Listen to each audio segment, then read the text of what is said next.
பக்தர்களுக்கு வேண்டிய வரங்களை வாரி வாரி வழங்கும் ஒரே அன்னை ஆதிசக்தி. ஆதிகோடி பீடம், பவித்ரபுரி சமஸ்தானம், பரமக்குடி மெயின் ரோட், குமரிக்குடி. அனைவரும் வருக, ஆதிசக்தியின் அருளை பெறுக. கரூர் இன்சிடென்ட் முன்னாடி வரைக்கும் விஜயோட லெவல் வந்து கொஞ்சம் ஹைப்ல இருந்தது. ஸோ அந்த இன்சிடென்ட் டெத் ஆன அப்புறமேட்டு கொஞ்சம் கொஞ்சமாக சரிஞ்சிட்டு வருது. ஸோ இதனால வந்து அவர் ராசி சரியில்லை, ஸோ அதனால தான் இது மாதிரி ஆகுது, அவர் கட்டம் சரியில்லை அப்படின்ற மாதிரி சொல்கிறாங்க. ஃபேன்ஸ் நிறைய பேர் இருக்கிறதுனால ஓவர் கான்ஃபிடென்ஸ் அது, அதனால் வரக்கூடிய வினைகள் தான். அனுபவங்கிறது ரொம்ப முக்கியம். இவருக்கு அனுபவம் இல்லைங்கிறது தான். அனுபவஸ்தர்கள் விஜய் கட்சியில் யாராவது இருக்கிறாங்கன்னு நம்ம பேர் போட்டிருக்காங்களா, பார்த்துருக்கோமா? கிடையாது. அவருக்கு அர்த்தப்படியாக இருக்கிறது பேர் சொல்கிறாங்க. ஆனந்தன் ஒருத்தர், குஷி ஆனந்த் சொல்கிறாரு. அவருக்கு என்ன அனுபவம் இருக்குது? இப்போது விஜய் அவரோட ராசி நட்சத்திரம் என்ன சார்? விஜய் இது வந்து கடகராசி தான் வருது. நிறைய ராசிகளில் அனுப்புறதுல மெஜாரிட்டியாக இருக்கிறது வந்து கடகராசின்னு தான் வருது. கடகராசியை சேர்ந்த ராமர் காட்டுக்கு போகும்போது அவருக்கு ஜென்மகுருன்னு சொல்கிறாங்க. போகக்கூடாத இடம் ஹாஸ்பிட்டலு, கோர்ட்டு, போலீஸ் ஸ்டேஷன், இது மாதிரி பல இடங்களுக்கெல்லாம் போவார். தாவேகா வந்து அதிமுகவோட கூட்டணி வைக்கும்போது விஜய்க்கு வெற்றி வாய்ப்பு வருமா? பலமானவர்கள் சேரும்போது வரும் கண்டிப்பாக. ஆனால் சேருவாங்களாங்கிறது தான் இப்போ ஒரு பிரச்சனை. சிஎம்மாக மட்டும்தான் வருவோம், வந்தால் ராஜாவாக தான் வருவேன்னு சொல்லி படம் இருக்கிறாங்க பாருங்க. அந்த மாதிரி கருத்து கொண்டவங்க யார் இருக்காங்கன்னா, ஸ்டாலின், எடப்பாடி, சீமான், அப்புறமா வந்து விஜய், 4 பேர் இருக்கிறாங்க. அண்ணாமலை அப்படின்னா அண்ணாமலையோட உள்ளுணர்வு அல்லது உள்ளே இருக்கிற ஆழ்மனம் அதே தான் சொல்லுது. இன்னும் இவரை நம்பி இன்னொரு அனுபவஸ்தர்களும் வர்றதுக்கு இல்லை. இவருக்கு அனுபவம் இல்லாமல் அனுபவஸ்தருக்கு வர அளவுக்கு இன்னும் நம்பிக்கையோ இல்லை கௌரவத்தையோ கொடுக்கறதுக்கு யாரும் தயாராக இல்லை. ஆனால் ஒருத்தர் 2 பேர் கடைசி நேரத்தில் வருவாங்க, ஜனவரியிலேருந்து வருவாங்க. முன்னாள் கவர்னர்கள் அல்லது சினிமாக்காரங்க, கட்சியில் இருக்கிறவங்க, வெளியே நாத்திகம் பேசிகிட்டு இருக்காங்க, அவங்க கூட நேரடியாக வரமாட்டாங்க. யாரோ அவங்களோட வேண்டியவங்களை அனுப்புவாங்க, இங்கே உட்காந்துட்ருப்பாங்க, லைனில் அவங்க இருப்பாங்க. ஃபோனில் நம்ம ஜாதகத்து மேலே நம்பிக்கை இல்லைன்னு சொல்கிறவங்க ஆரம்பிச்சு கேட்டுட்டு இருப்பாங்க. சனாதனத்தை எதிர்க்கிறேன்னு சொல்லுவாங்க, ஆனால் அவங்க ஆள் இங்கே உட்காந்துருப்பாங்க, அவர் ஜாதகத்தை பார்ப்பாங்க, நாங்கள் பார்க்குறோம். ஸோ இவர் யாரு கூட சேர்ந்தால் தான் அவருக்கு எதிர்காலம். அது கௌரவம்லாம் பார்க்காம கொஞ்சம் ஸ்லோவாக தான் பிக்கப் பண்ண முடியும், இல்லைன்னா எதிர்காலம் இருக்காது.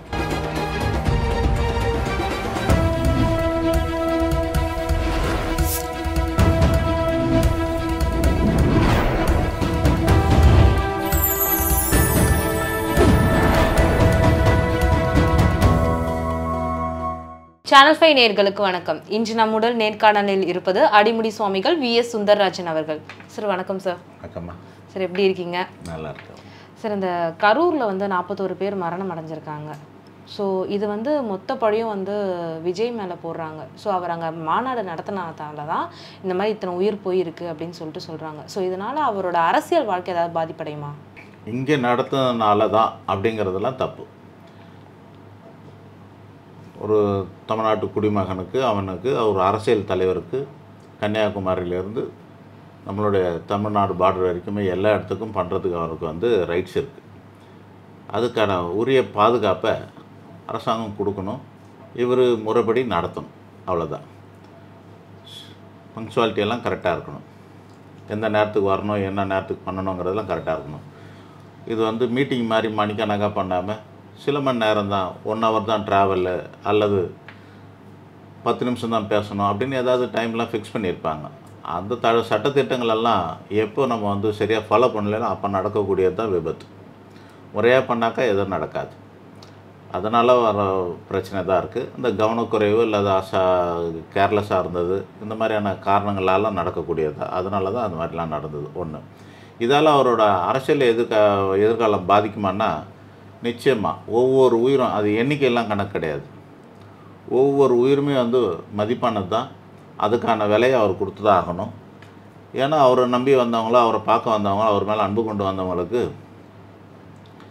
எல்லா அரசியல்லையும் தலைவர்களையுமே அது பாதிக்கும். சம்மந்தப்பட்டவங்களுக்கெல்லாம் அன்றைக்கி நாட்டை ஆள்றவங்க பாதிக்கும். அதனால தான் வந்து எல்லாரும் பெரிய பெரிய தொகையை கொடுக்குறாங்க.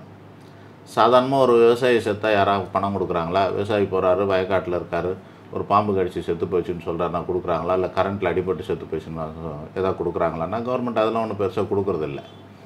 ஆனால் இவங்களுக்கு கிட்டத்தட்ட மொத்தம் 35 லட்சம் ஒரு தலைக்கு வந்திருக்கு. 20 லட்ச ரூபா அனௌன்ஸ் பண்ணியிருக்காரு இவர். விஜய். அதுக்கப்புறமா 10 லட்ச ரூபா கவர்மெண்ட் பண்ணியிருக்குது, 2 லட்ச ரூபா காங்கிரஸ், 2 லட்ச ரூபா பிஜேபி, அப்புறம் வேறு யாரோ 1 லட்சம், இப்படின்னு மொத்தம் 35 லட்ச ரூபா வருது. சென்ட்ரல் கவர்மெண்ட் வருது, எல்லாம் சேர்த்து 35 லட்சம் வருது. இவ்வளோ பெரிய தொகை கொடுக்கறதுக்கு காரணம் என்ன? எவ்வளோ வேல்யூ அது கூட? 35 லட்சம்ன்ட்டு 41 பேர். இவ்வளோ பெரிய தொகை கொடுக்க வேண்டிய வேலை என்னென்னா, எந்த பழியும் நம்மளை வந்து சேர்ந்துடக்கூடாதுன்னு எல்லோரும் அவங்கவுங்கள பாதுகாத்துக்கிறதுக்கும், மக்கள் மத்தியில் அந்த பொறுப்பில் இருந்து தங்களை பாதுகாத்து கொள்ளுகிறது தான் இதெல்லாம் கொடுக்கறது. சார், இப்போ வந்து இந்த கரூர் இன்சிடென்ட் முன்னாடி வரைக்கும் விஜயோட வந்து ஒரு லெவல் வந்து கொஞ்சம் ஹைப்பில் இருந்தது. ஸோ அந்த இன்சிடென்ட் டெத் ஆன அப்புறமேட்டு கொஞ்சம் கொஞ்சமாக சரிஞ்சிட்டு வருது. ஸோ இதனால் வந்து அவர் ராசி சரியில்லை, ஸோ அதனால தான் இது மாதிரி ஆகுது, அவர் கட்டம் சரியில்லை அப்படின்ற மாதிரி சொல்கிறாங்க. அவரோட ராசி என்னதான் இருக்கும் சார்? ராசிக்கு கட்டத்துக்கு அதெல்லாம் இல்லை. ஒரு விஷயம் தொடங்கும்போது தொடக்கம் வந்து கிரிக்கெட்டில் வந்து ஓப்பனிங் பேட்ஸ்மேன் சொல்லுவாங்க இல்லையா, அவங்க எப்படி ஓப்பன் பண்ணுவாங்க, ஸ்லோவாக செட் ஆகிற வரைக்கும் ஒன்று ஒன்றா பண்ணுவாங்க. அதெல்லாம் எக்ஸ்பீரியன்ஸான ஆள் பண்ணுறது. அந்த காலத்தில் சிக்ஸர் சித்துன்னுலாம் இருப்பார், அவருக்கு அந்த மாதிரி ஸ்லோவாகவே பண்ண தெரியாது, எடுத்தோன்னே தடாலடியாக பண்ணுவாங்க. அந்த மாதிரி தான் இருக்கும். ஸோ இவருக்கு வந்து ஃபேன்ஸு நிறைய பேர் இருக்கிறதுனால ஓவர் கான்ஃபிடென்ஸ் அது, அதனால் வரக்கூடிய வினைகள் தான். இதுக்கெல்லாம் சைடு எஃபெக்ட் எல்லாம் தெரிகிற அளவுக்கு இல்லை. எவ்வளோ அறிவு இருந்தாலும், எவ்வளோ படிச்சிருந்தாலும், எவ்வளோ பேக்ரவுண்டு இருந்தாலும் அனுபவங்கிறது ரொம்ப முக்கியம். இவருக்கு அனுபவம் இல்லைங்கிறது தான். சாதாரணமாக இல்லை, எவ்வளோ பழமையான கட்சியோட நம்மளாம் எதிர்க்க போகிறோம் அப்படிங்கிறது தெரியல. ஒவ்வொரு தலைவருக்கும் வந்து இந்த மாதிரி ஏடிஎம்கேக்கு டிஎம்கேக்கெல்லாம் அது தலைவராக இருக்கக்கூடியவங்களுக்கெல்லாம் 25 வருஷத்துக்கு மேலே அனுபவம், 50 வயசு வரைக்கும் அனுபவம் உள்ளவங்களாம் இருக்காங்க. ஸ்டாலினுக்கெல்லாம் 50 வயசுக்கு மேலே அனுபவம் இருக்கும்னு நினைக்கிறேன்.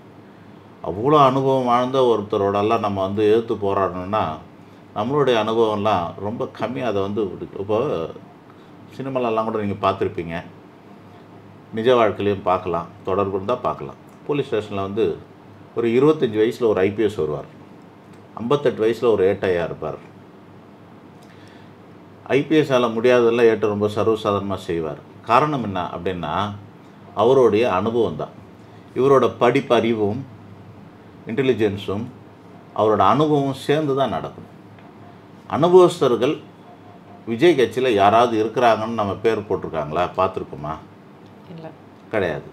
அவருக்கு அர்த்தப்படியாக இருக்கிறது பேர் சொல்கிறாங்க. ஆனந்தன் ஒருத்தர், குஷி ஆனந்த் சொல்கிறார். அவருக்கு என்ன அனுபவம் இருக்குது? பாலிடிக்ஸுக்கு என்ன அனுபவம் இருக்குது? என்ன இல்லை. ஆக டாப் 10ல் யாருக்குமே வந்து அனுபவம் இல்லாதவங்கள தான் வச்சுருக்காங்க. அனுபவம் இல்லாதவங்க ஆபத்தானவர்கள் தான். அவங்கள நம்பி இறங்குறது வந்து நல்லது கிடையாது. சரி சரி, இப்போ வந்து சொல்கிறீங்க சார் வந்து அவருக்கு முன்னோடி யாரும் இல்லை அப்படின்னு சொல்கிறீங்க. எடப்பாடி லாஸ்ட் டைம் பார்க்கும்போது எடப்பாடி பழனிசாமி அவர்களுக்கு வெற்றி வாய்ப்பு அதிகமாக இருக்குது அப்படின்னு சொல்லிட்டு நீங்கள் சொன்னீங்க. இந்த 2026 சட்டமன்ற தேர்தலில் எடப்பாடி பழனிசாமிக்கு வெற்றி வாய்ப்பு அதிகமாக இருக்குதுன்னு சொன்னீங்க, போன வீடியோவில் சொல்லியிருந்தீங்க. ஸோ இப்போ வந்து தாவேக்கா வந்து அதிமுகவோட கூட்டணி வைக்கும்போது விஜய்க்கு வெற்றி வாய்ப்பு வருமா? பலமானவர்கள் சேரும்போது வரும் கண்டிப்பாக. ஆனால் சேருவாங்களாங்கிறது தான் இப்போ ஒரு பிரச்சனை. எப்படி கூட்டணி அமைவாங்கன்னு இது வந்து ஒரு ஆட்டிடியூடை வச்சு பார்க்கணும். ஜாதகத்தெல்லாம் வந்து வச்சுலாம் பார்க்க முடியாது. மனுஷனோட சுபாவம். அந்த காலத்தில் வந்து நான் நெடுஞ்செழியன்னு ஒருத்தர் இருப்பார், அவர் சொல்லுவார், நான் எலிக்கு தலையாக இருக்கிறத விட யானைக்கு வாலாக இருக்கிறேன் அப்படின்வார். அப்படி தான் இந்த பக்கம் வந்து கலைஞர்கிட்ட இருந்தவங்கெல்லாம் கூட அப்படி தான் இருந்தாங்க, அன்பழகன் போன்றவங்களாம். ஆனால் தானும் தலையாகணும்னு சொல்லி ஆசைப்பட்ட ஏடிஎம்கில் இருந்த பல கட்சி தலைவர்கள்லாம் காணாமல் போயிட்டாங்க. எஸ்டிஎஸ் காலத்துலேருந்து பழைய ஆளுங்களுக்கெல்லாம் தெரியும். இப்போ எவ்வளோ பேர் கடைசியாக ஜெயலலிதா காலத்தில் வந்து ஜெயலலிதாவை வளர்த்து விட்டு அல்ல சேர்த்து விட்டு அவங்கள இருக்கிற பேக்ரவுண்டாக இருந்த திருநாவுக்கரசு முதல் கொண்டு 4 அணின்னு சொன்னவங்கலாம் கூட காணாமல் போயிட்டாங்க. பல கட்சி மாற வேண்டியதாக ஆகிடுச்சு திருநாவுக்கரசுக்கெல்லாம். ஸோ தலையாக இருக்கணுமா வாளாக இருக்கணுமா, நடுவில் கூட ஏதாவது ஒரு பார்ட்டாக இருக்கலாம். அந்த மாதிரி இருக்கும்போது அது சுபாவத்தை இப்போ காட்டும்.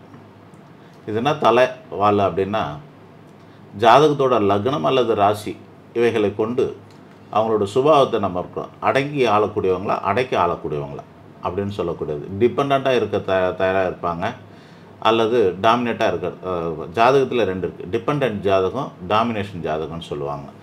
ஒரு குடும்பத்தில் கூட 2 பேர் இருக்குது, ஹஸ்பண்ட் ஒய்ஃப்னா 2 பேரும் டாமினேட் பண்ணாங்கன்னா அந்த குடும்பம் ஒரு குடும்பம், ஒரு உரையில் 2 கத்தி இருக்கக்கூடாதுன்ற மாதிரி இருக்கும்.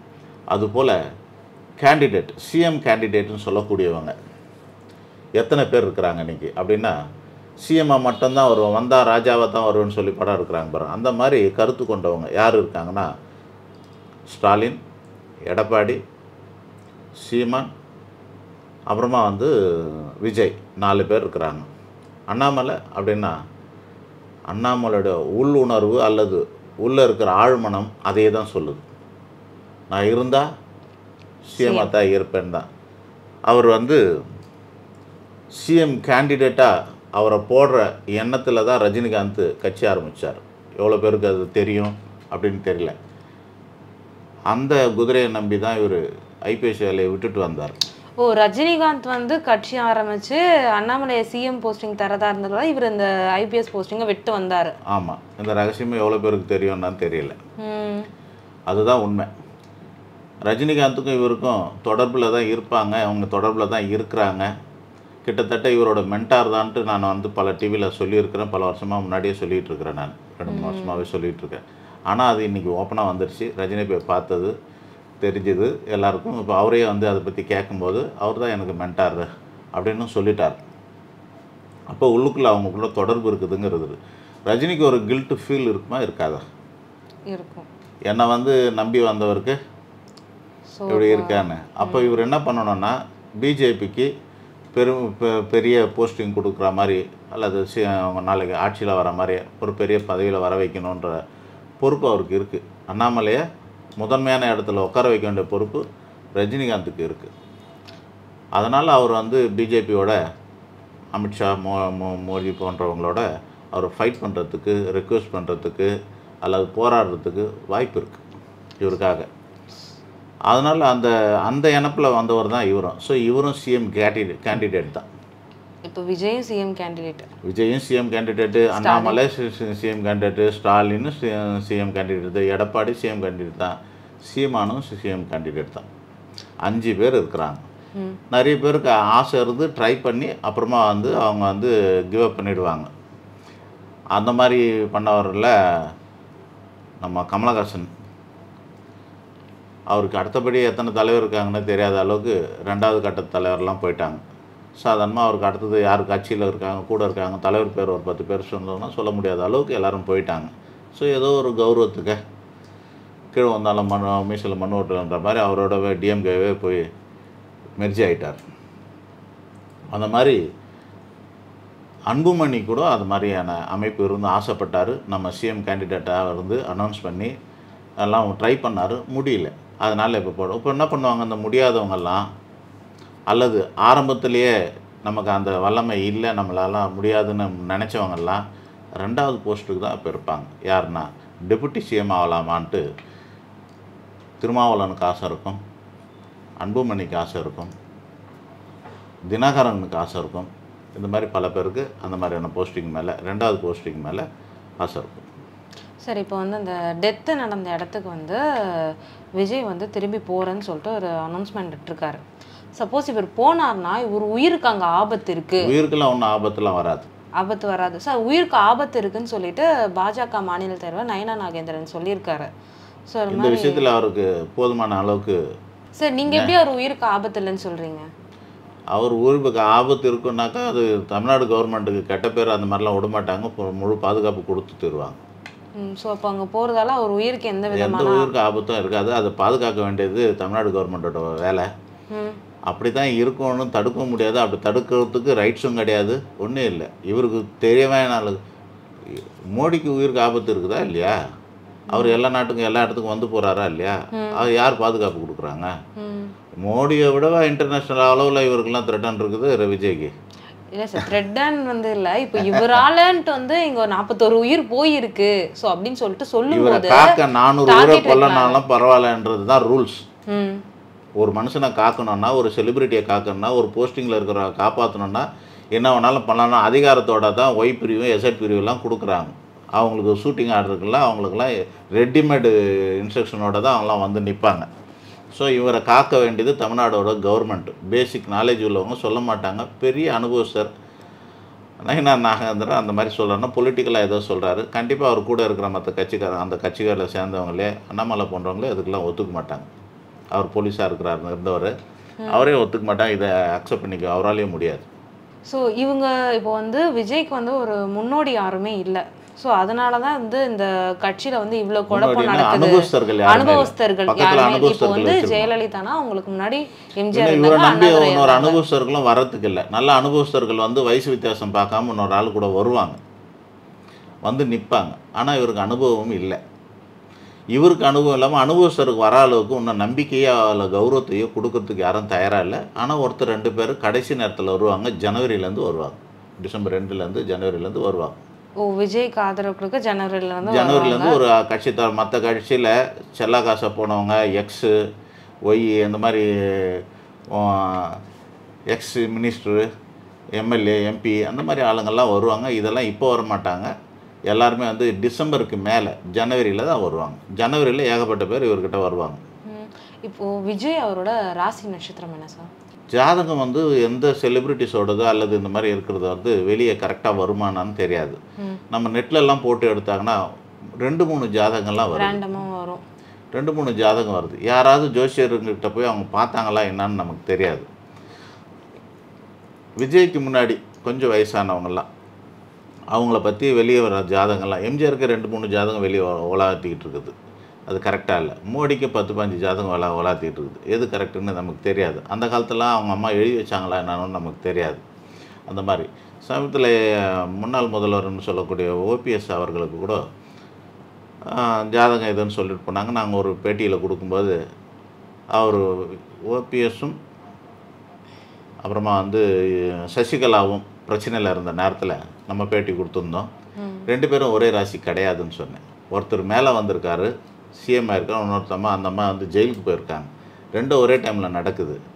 அப்படி நடக்கிறதா இருந்தாக்கா அது இந்த ஒரே ராசி கிடையாது. 2 பேரும் மீனராசின்னு சொல்லிட்டு இருந்தாங்க. அது கிடையாது. இன்னைக்கு டேட்டுக்கு அவர் வந்து கும்பராசின்னு நான் வந்து ஒரு டிவியில் வந்து ஒரு யூடியூப் சேனலில் நான் வந்து பேட்டி கொடுத்துருந்தேன். அது பார்த்துட்டு அவங்க குடும்பத்துலேருந்து எனக்கு ஃபோன் பண்ணி அதில் கரெக்ட் தான் நீங்கள் சொல்கிறது, அவர் அந்த ராசி கிடையாதுன்னு ஒரிஜினல் ஜாதகத்தெல்லாம் கொடுத்து அவங்க குடும்பத்துக்கு பார்த்துருக்குறாங்க. அப்படி பார்க்கும்போது வேறு வேறு ராசின்னு தெரிய வருது. ஸோ அதனால் இதில் இருக்கிறதெல்லாம் ஒரிஜினல் கிடையாது. நெட்டில் வர்றதெல்லாம் ஒரிஜினல் கிடையாது. அந்த வகையில் இல்லை. ஆனால் பெரும்பாலும் வந்திருக்கிறதுல அதிகமாக வர்றது ஏன்னா நம்மக்கிட்ட பார்த்தா தானே தெரியும். முன்னாள் கவர்னர்கள் அல்லது சினிமாக்காரங்க, கட்சியில் இருக்கிறவங்க, வெளியே நாத்திகம் பேசிகிட்டு இருக்காங்க, அவங்க கூட நேரடியாக வரமாட்டாங்க. யாரோ அவங்களோட வேண்டியவங்களை அனுப்புவாங்க. இங்கே உட்காந்துட்ருப்பாங்க, லைனில் அவங்க இருப்பாங்க ஃபோனில். ஸோ நீங்கள் சொல்கிறத வந்து கேட்டுட்ருப்பாங்க. நம்ம ஜாதகத்து மேலே நம்பிக்கை இல்லைன்னு சொல்கிறவங்க ஆரம்பித்து கேட்டுட்ருப்பாங்க. சனாதனத்தை எதிர்க்கிறேன்னு சொல்லுவாங்க. ஆனால் அவங்க ஆள் இங்கே உட்காந்துருப்பாங்க. அவர் ஜாதகத்தை பார்ப்பாங்க. நாங்கள் பார்க்குறோம். அதெல்லாம் பேர் சொன்னால் அடுத்த வாட்டி அந்த க்ரெடிபிலிட்டி கெட்டு போய்டும் நம்மக்கிட்ட. அதனால் அதை சொல்ல முடியாது. நான் சொன்னதுலேருந்து நீங்கள் இதெல்லாம் புரிஞ்சிக்கலாம். புரிஞ்சுது சார். பல பேர் அந்த மாதிரி வந்து உட்காந்து பார்ப்பாங்க. டைரெக்டாக வராமலே அவங்களுக்கு, அவங்க பொண்ணுக்கு, பையனுக்கு இதெல்லாம் வந்து பார்க்குறாங்க. அவங்க எங்கேயோ இருந்துட்டு லைவில் இருப்பாங்க. சில பேர் ஒருத்தர் 2 பேர் மட்டும் ஜென்டலாக உண்மையை சொல்லிவிடுவாங்க. இந்த மாதிரி கொடுத்து அனுப்பிச்சாங்க, அவங்க இருக்காங்க லைனில் அப்படின்னு சொல்லிட்டு பார்ப்பாங்க. அவங்க வர முடியாது அப்படின்னு சொல்லுவாங்க. ஒருத்தர் 2 பேர் தான் நம்மளை கூப்பிடுவாங்க. அவங்க வீட்டுக்கு கூப்பிட்டு பண்ணுறதெல்லாம் அது பண்ண மாட்டாங்க. ஏன்னா எங்கேயா இருந்தாலும் நம்ம சொல்கிறது டிவியில் பார்க்குறாங்க, அவங்களுக்கும் போய் சேரும். அதெல்லாம் பிடிச்சி போய் என்ன பண்ணுவாங்க, பார்க்கணுன்னு ஆசைப்படுவாங்க. வீட்டுக்கெலாம் கூப்பிட்டா அது வெளியே தெரிஞ்சிருமேன்ட்டு அவங்க அந்த இதுக்கு கான்ட்ரவர்சிக்குள்ளே பிரச்சனை ஆகிடும். இல்லை நம்ம லீக் அவுட் பண்ணிவிடுவோன்றதுனால நம்ம மேலே நம்பிக்கை இருக்கணும் இல்லையா. அதனால் அவ்வளோ சீக்கிரம் யாரையும் கூப்பிட மாட்டாங்க. ஆனால் இன்னாருதுன்னு சொல்லாமல் சில பேரும் சொல்லிவிட்டு சில பேரும் இங்கேயே அவங்களோட ஆளுங்களை வச்சு சொந்த பந்தங்களை, ரத்த சொந்தங்களை, அசிஸ்டண்ட்ஸு, அசோசியேட்ஸு யாரையாவது ஒருத்தர் அனுப்பி இங்கேருந்து பார்த்துட்டு போகிறாங்க. அப்படி நான் நிறைய பேருக்கு பார்த்துருக்குறேன், நிறைய பேருக்கும் சொல்லியிருக்கிறோம். இப்படி தான் பார்ப்பாங்க. அப்புறம் எந்த ஜாதகம் யாருதுன்னு நமக்கு தெரியாது, அப்போ சொல்ல முடியாது. இருக்கிற ஜாதகத்தில் விஜய் இது வந்து கடகராசின்னு தான் வருது. நிறைய ராசிகளில் அனுப்புறதுல மெஜாரிட்டியாக இருக்கிறது வந்து கடகராசின்னு தான் வருது. நம்ம யார் என்ன சொன்னாலும் நம்புறதில்ல, வேதம் என்ன சொல்லுதோ அதான் நம்புவோம். பாசிட்டிவே சொல்லுவாங்க நிறைய பேர். ராசி பலன் சொல்லும்போது எல்லோரும் என்ன பண்ணுவாங்க, இந்த குருவோட பார்வையெல்லாம் வச்சு பலனாக சொல்லுவாங்க. அப்படிலாம் கிடையாது, எண்ணிக்கை கிடையாது இருக்கும். இப்போது குருவுக்கு இப்படி இருக்குன்னாக்கா, இப்போ வந்து கடகராசிக்கு என்ன இருக்குன்னு நான் ஏற்கனவே அண்ணாமலை பற்றிலாம் சொல்லியிருந்தேன் இந்த பதிவு போகிறதுக்கு முன்னாடியெல்லாம் கூட. அவருக்கு வந்து விரயத்தில் குரு வருது, அவருக்கு இறங்கு முகம் பாதிப்பு அப்படின்னு நம்ம சொல்லியிருந்தோம். அதுதான் இங்கெல்லாம் போட்டிருக்கோம் சார். ராசிக்குன்னு ஒரு நம்ம சார்ட்டெல்லாம் போட்டெல்லாம் நெட்லலாம் போடுறது உண்டு. அந்த வகையில் இவருக்கு இப்போ இன்றைக்கி தேதிக்கு என்ன இருக்குது அப்படின்னா, கடகராசிக்கு 12ஆம் இடத்துல குரு இருக்கார். அப்போ அது விரைய குரு. விரைய குருன்னா நஷ்டத்தை தான் கொடுக்கும், அது வந்து நன்மையை தராதுன்னு தான் அர்த்தம். சரி, மே மாதம் எண்டு வரைக்கும் குரு பகவான் இப்படி தான் இருப்பார். ஜூன் 1ஆம் தேதிக்கு குரு பயிற்சி வரும் 2026. அப்படி வரும்போது அது வந்து ஜென்ம குருவாக இருக்கும். அப்போ என்ன சொல்லுதுனாக்கா, விரைய குருக்கு ஒரு பலன் சொல்லுவாங்க. விரைய குருக்கு கொடுமை, சேதம், தோஷம், ஆபத்து, கண்டம்னு இதெல்லாம் சொல்லிட்டு ஒரு உதாரணத்துக்கு சொல்லுவாங்க. ராவணன் மாய்ந்ததே விரைய குருவில்னு சொல்லுவாங்க. ஸோ கெட்ட காலத்துக்கு ஒரு உதாரணமும் கொடுக்குறது சாஸ்திரத்தில். அடுத்தது ஜென்ம குரு. ஜென்ம ராமர் வனத்திலேன்னு சொல்கிறாங்க. வனத்தில் காட்டுக்கு போனப்போ ராமருக்கே வந்து அவர் கடகராசி தான்.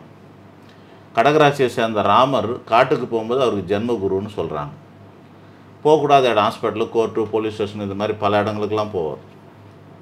இதெல்லாம் நடக்கும். சார் இப்போ எனக்கு ஒரு டவுட்டு.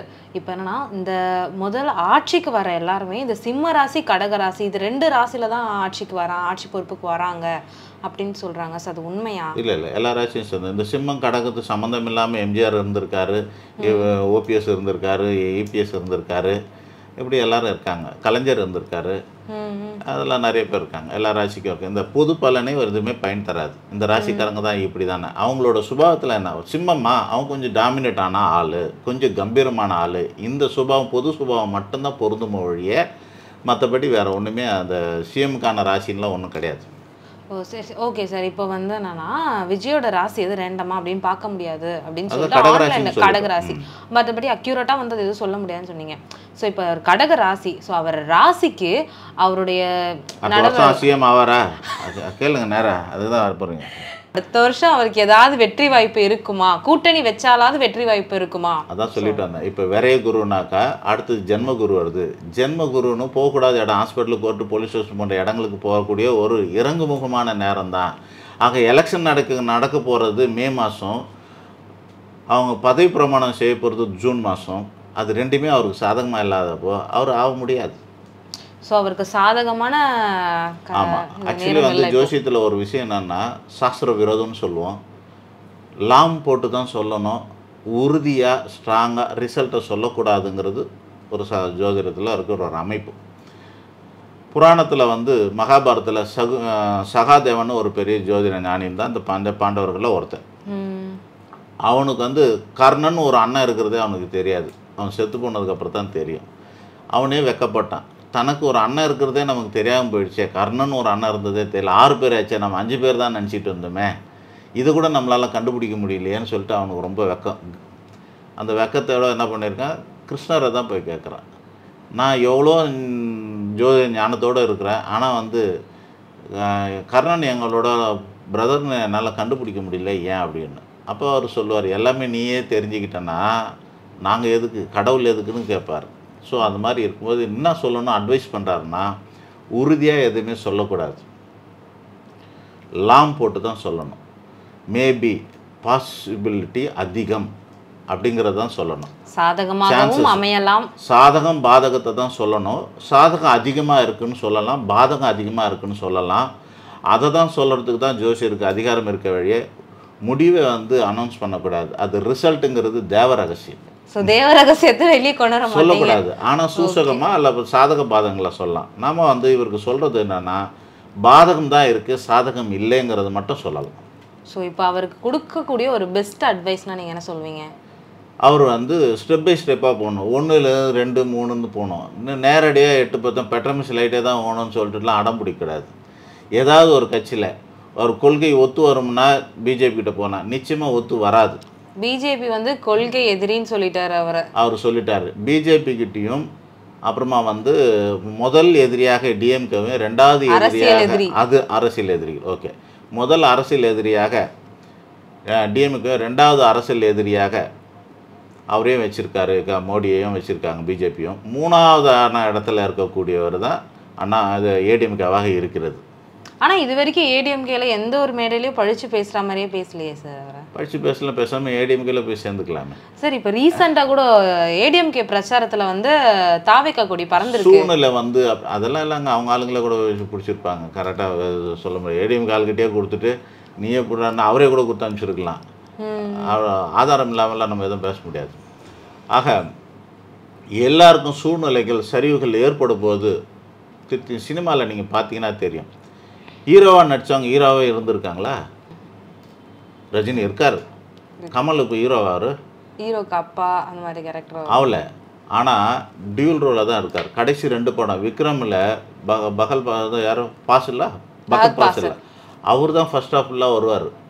இவர் ஒரு டான்ஸ் ஆடிட்டு போயிடுவார், முகமுடி போட்டு டூப்பு தான் ஓடும் படம் ஃபுல்லாக. இன்டர்வல்லேருந்து தான் அவர் வருவார். ஸோ 2 ஹீரோ படம் அது.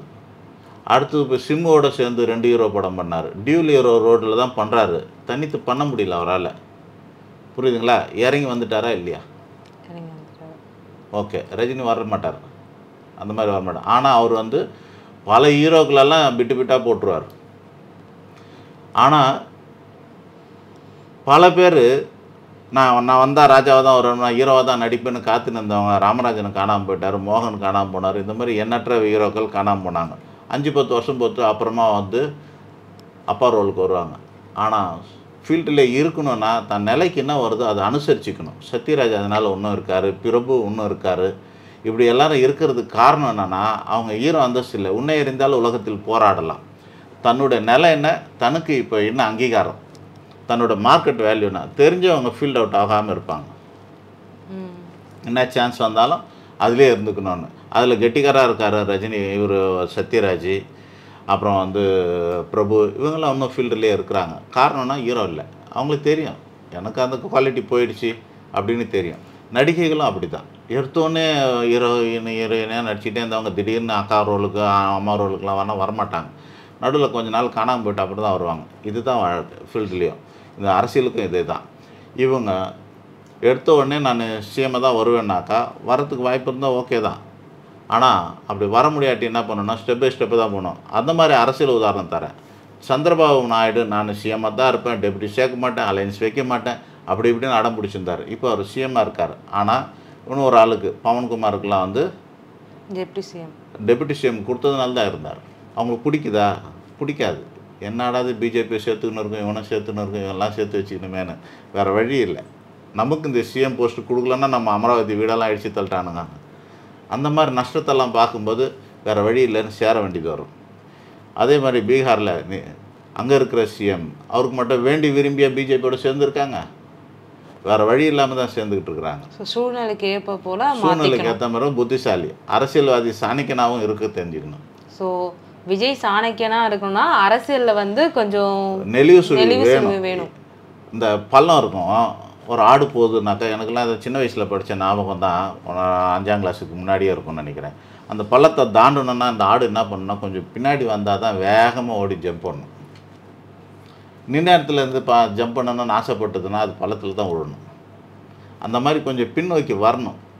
யாருக்கெல்லாம் அரசியலில் எதிர்காலம் இருக்கணும்னு ஆசைப்படுறோமோ அவங்கெல்லாம் கொஞ்சம் பின்னோக்கி வரணும், ஸ்டெப் பை ஸ்டெப்பாக போகணும். இதெல்லாம் உண்டு.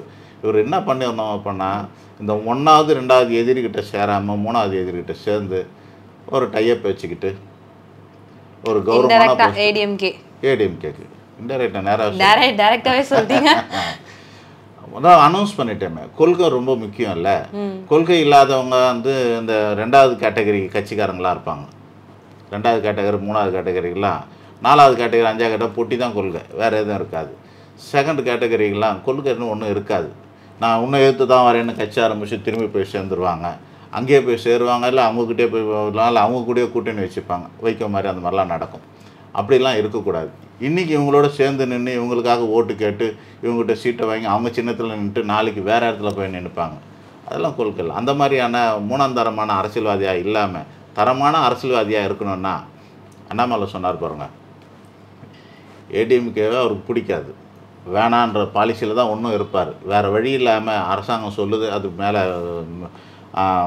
ஹை கமிட்டி சொல்லுதுங்கிறதுக்காக ஏற்றுக்கிட்டு இருக்கார். ஆனால் உள்ளுக்குள்ளே எதாவது திட்டம் இல்லாமல் இருக்குமா? எதா பண்ணுவாங்க. ஒரு இன்னொருத்தனுக்கு கூஜா தூக்கிறதுக்காக ஒரு ஐபிஎஸ் வேலையை விட்டுட்டு வந்தார். விஜய் வந்து 200 400 கோடி ஒரு வருஷத்துக்கு கிடைக்கும் நேரடி வருமானம். கிடைக்குமா இல்லை வாங்கினாங்கன்னு சொல்கிறாங்க. அவ்வளோதான் கணக்காட்டினாங்க, நமக்கு தெரியாது. அவ்வளோ வரும். அவ்வளோ 400 கோடியை விட்டுட்டு வந்துட்டு எடப்பாடியோ இல்லை மற்றவங்களையோ சிஎம் ஆக்கிறதுக்கு அவர் வரப்போகிறாரு. இவர் தான் வரணும். ஆனால் சுவிட்சு போட்டோன்னு லைட் எறிகிற மாதிரி 26லேயே வருவேன்னு நினைக்கிறது தப்பு. தான் பலத்தை காட்டணும், அதுக்கு 4 பேர் துணை வேணும், போய் சேர்ந்துக்கணும். பாதிக்கு பாதி 50% கொடு, இல்லை 25% கொடு, எதையாவது கொடுத்து உள்ளே போகணும். தரமான வேட்பாளர்கள் இல்லைன்னா கூட தோற்று போகிறதுக்கு சான்சஸ் இருக்குது. தரமான வேட்பாளர்கள், ஃபெமிலியரான வேட்பாளர்கள். நீங்கள் எங்கே பாருங்கள், எந்த கட்சியில் பாருங்கள், சக்ஸஸ்ஃபுல் கட்சியான பிஜேபியை பாருங்கள், எவ்வளோ ஃபெமிலியராக இருக்காங்களோ அவங்கள இழுத்து சேர்த்துப்பாங்க. 4 பேர் கூட அவங்கக்கிட்ட இல்லைன்னா கூட பரவாயில்ல. ராதிகா, சரத்குமார் அவங்ககிட்ட பின்னாடி இருக்கிறாங்களா இல்லைன்னு நமக்கு தெரியாது, சேர்த்துக்கிட்டாங்க. காரணம்னா செலிப்ரிட்டிஸ் வேணும், ஃபெமிலியர் ஃபேஸ் வேணும். நீங்கள் 234 தொகுதியில் தனியாக நின்று 234 ஃபேமஸான வேட்பாளர்களை நிறுத்த முடியுமா விஜயால்? நிறுத்த முடியாது. அப்போ என்ன பண்ணணும், ஃபெமிலியாரங்களாம் வரணும் அப்படின்னாக்கா அட்லீஸ்ட்டு ஜெயிப்பேன்ற நம்பிக்கையை கொடுக்கணும். இருக்கிறது 100% ஓட்டில் 4 கட்சி வந்து மொத்தத்தையும் வயசு சுரண்டியாக தந்து எல்லாம் இவர்கிட்ட போட மாட்டாங்க. இந்த யங்ஸ்டர்ஸ் தான் 18 வயசுல இருந்து அரசியல் ஞானமே இல்லாத ஞானசூன்யமான இளைஞர்கள் மட்டும்தான் அங்கே போட போகிறாங்க. கொஞ்சம் ஞானம் இருக்கிறாங்க, இன்னுமே அண்ணாமலை பின்னாடி இருப்பாங்க. ஸோ அந்தந்த கட்சி பின்னாடி கொஞ்சம் பேர் இருப்பாங்க, எல்லோரும் பின்னாடி இருக்கிறாங்க. சீமானு பின்னாடி இருக்கிறவங்க அத்தனை பேரும் போயிடுவாங்களான்னாக்கா அதெல்லாம் போக மாட்டாங்க. அப்படி இந்த அவங்களோட ஓட்டை வச்சு கொஞ்சோண்டு ஓட்டு வச்சு 20% ஓட்டை வச்செல்லாம் வந்து ஆட்சியை பிடிக்க முடியாது. ஆட்சியை பிடிக்கிறதுக்குன்னு ஒரு பாஸ் மார்க் வாங்குறதுக்கு ஒரு 35 மார்க் 40 மார்க்னு கேட்குறோம் இல்லையா, அந்த மாதிரி வரணும். அது வரலைனாக்கா கண்டிப்பாக இன்னொரு ஆளோட சேர்ந்தே ஆகணும். இந்த அரசியல் யதார்த்தம், ஞானம் கூட சொல்லலாம், இந்த அரசியல் யதார்த்தம் அல்ல அரசியல் ஞானத்தை உகந்துட்டு 1/3 எனக்கு கொடுங்கன்னு சொல்லி கேட்டு 80-90 சீட்டு கேட்டு வாங்கிக்கிட்டு ஏதாவது ஒரு கட்சியில் போய் சேர்றது தான் கூட்டணி வச்சுக்கிறது தான் அவருக்கு எதிர்காலம் இருக்கும்னு அர்த்தம். இல்லைன்னா எதிர்காலம் இருக்காது. 1 2 3 தோல்வி கன்சிஸ்டன்ஸாக ஆர்டிக் தோல்வி எல்லாம் சந்தித்தவங்கெல்லாம் ஒரு நாளைக்கு அழிஞ்சே போவாங்க. அதனால தான் இந்த ஆர்டிக் வெற்றிக்கெல்லாம் வந்து பெரிய ரெக்கக்னைஸ் கிடைக்கிறது காரணம். தொடர்ந்து 3 முறை ஜெயிச்சா, 3 முறை ஜெயிச்ச 3 முறை ஆட்சியை பிடிச்ச மோடியை ஏன் பாராட்டுறாங்க அப்படின்னா இதுதான் காரணம். எவ்வளோ ரிலேட்டிவில் சேர்ந்தோம் அப்படிங்கிறதெல்லாம் பெரிய விஷயம் கிடையாது. ஆனால் 3 முறை ஜெயிச்சோங்கிறது தான் முக்கியம். அந்த மாதிரி ஒன்று விட்டு ஒன்று தான் ஜெயிப்பாங்க அரசியலெல்லாம். கண்டினியூ 2 வாட்டி ஜெயிச்சாலுமே சாதனையாக இருக்குது. 3 வாட்டி ஜெயிக்கணுன்ற மாதிரி அந்த மாதிரி 3 முறை ஜெயிச்சு காமிச்சா தான் பெரிய விஷயமா இருக்கும். ஸோ இவர் யாரு கூட சேர்ந்தால் தான் அவருக்கு எதிர்காலம். அது கௌரவம்லாம் பார்க்காம கொஞ்சம் ஸ்லோவாக தான் பிக்கப் பண்ண முடியும், இல்லைன்னா எதிர்காலம் இருக்காது. சரி, உங்களுடைய அரசியல் பற்றின கருத்துக்களை எங்கள் கூட பகிர்ந்ததுக்கு ரொம்ப நன்றி சார். முழுசாக கேட்ட மாதிரி தெரியல, முழுக்க விஜய் பற்றி தான் கேட்டீங்க சார். அங்கே இப்போ அந்த இடத்துல தானே சார் கொஞ்சம் நிறைய கேள்விகள் எனக்கு அந்த இடத்துல தான் சார் நிறைய இருக்குது. சரி, நன்றி.